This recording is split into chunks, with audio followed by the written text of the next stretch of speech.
નમસ્તે, હું Vaishali Majithia BT Savani kidney હોસ્પિટલમાંથી આવું છું. શું તમને ખ્યાલ છે કે એનેમિયા શું છે? આવો જાણીએ. એનેમિયાને પાંડુરોગ તરીકે ઓળખવામાં આવે છે, જે હિમોગ્લોબિનની ઉણપના કારણે સર્જાય છે. હિમોગ્લોબિન હિમ અને ગ્લોબિનથી બનેલું હોય છે.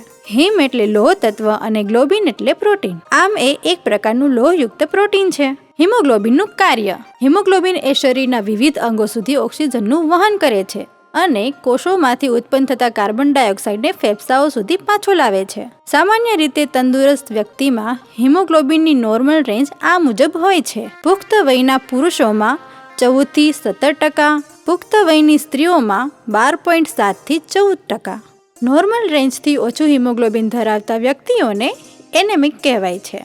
હિમોગ્લોબિન શરીરમાં શા કારણે ઘટી જાય છે? લોહ તત્વની ઉણપ, વિટામિનની ઉણપ, માસિક સ્ત્રાવ અથવા અન્ય કારણોથી શરીરના કોઈ પણ ભાગમાંથી વધારે લોહીનું વહેવું. થેલેસેમિયા ગર્ભાવસ્થા દરમિયાન અને પ્રસૂતિ પછી, કિડની ફેલ થવાથી, આ બધા કારણોને લીધે શરીરમાં હિમોગ્લોબિન ઘટી જાય છે. હિમોગ્લોબિન ઓછું હોય તો આપણા શરીરમાં કેવા ચિહ્નો જોવા મળે છે?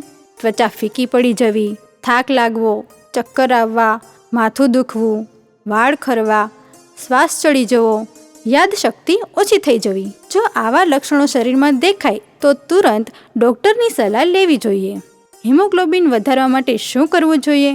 ડૉક્ટરની સલાહ મુજબ નિયમિત દવાઓ લેવી જોઈએ અને લીલા શાકભાજી, કઠોળ, ગોળ, ખજૂર, હાથલાના ડોડવા, શિંગદાણાને વધુ પડતા ખોરાકમાં લેવા જોઈએ. વધુ માહિતી માટે સંપર્ક કરો 9316483674. Thank you.